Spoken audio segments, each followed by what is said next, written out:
আসসালামু আলাইকুম, সবাই কেমন আছেন? আশা করি ভালো আছেন। আলহামদুলিল্লাহ, আমরা আল্লাহর অশেষ রহমতে ভালো আছি। দেখো তোমার বাবা কি কাজটা করছে, আমার এই বোলের মধ্যে ডিমগুলো রাখছে। তো এই তো এই ডিমগুলো হচ্ছে নিয়ে আসছে আমার বাবার দোকান থেকে, আইনা হচ্ছে এগুলো এখানে রাখছে। তো এটা আচ্ছা, আমার আগের কিছু ডিম আছে, এই তো আমার আগের কিছু ডিম। তো ওগুলোর সাথে এটা আমি রাখবো না, কারণ এটা যেহেতু নতুন ডিম, সিদ্ধ করলে এটা উঠতে চায় না, এই জন্য আমি এগুলো আলাদা করে রাখবো এখন। আর এই ডিম আনা হলো, মুনাফুলো আলুর চপ খায় না, ও হচ্ছে ডিম চপটা অনেক পছন্দ করে। তো এই কথা শুনে ওর বাবা হলো এই যে মুনাফের জন্য এই ডিম নিয়ে আসছে। একটা কত ছোট একটা ডিম এটা।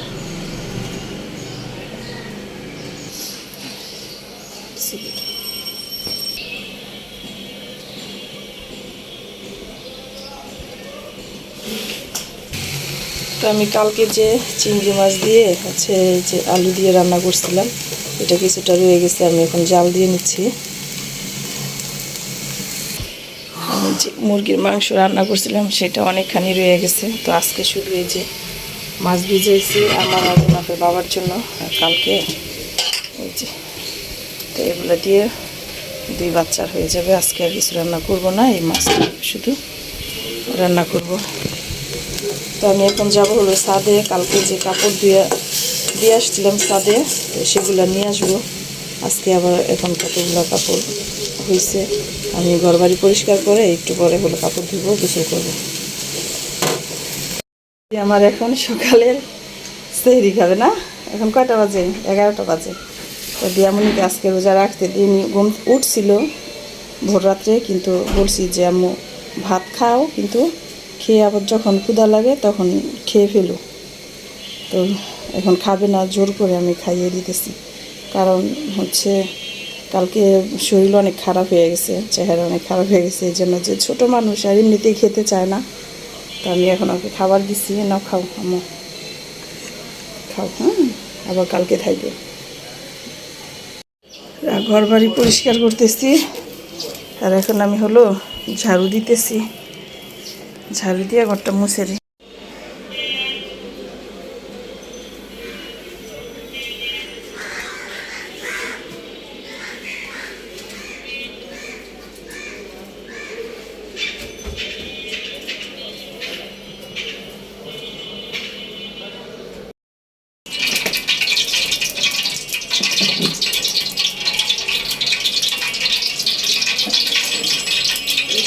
এখন 4টা বাজে, আমি হলো খিচুড়ি বসাই দিচ্ছি।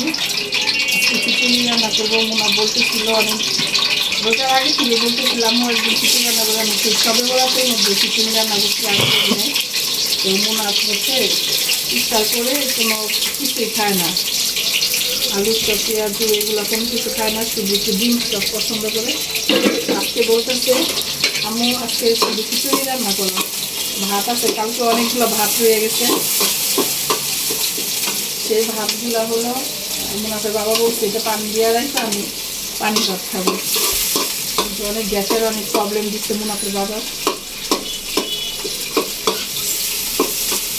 এত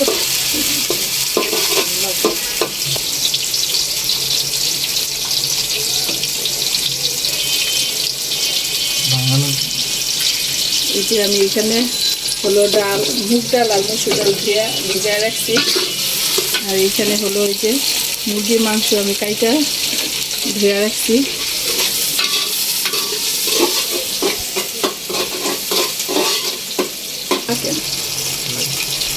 আমি এখানে আদা রসুন দিয়ে দিচ্ছি, এখন এক এক করে এই যে জিরা এটা ধনিয়া গুঁড়া, যে বাসায় যে ধনিয়া গুঁড়া করছিলাম সেটা দিয়ে দিলাম, সেটা দিয়ে কষিয়ে তারপরে হলো হলুদের গুঁড়ো, মরিচের গুঁড়ো দিব,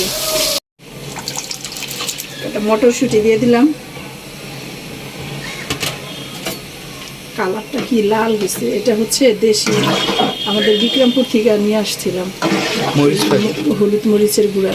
আমি ওইখান থেকে আনি, এখন প্রায় 2 বছর ধরে ইসাবুড়া থেকে, আমাদের ইসাবুড়া যে বাজার আছে ওইখানে মরিচ একেবারে 1 নম্বর, অনেক লাল এবং অনেক ঝাল হয়।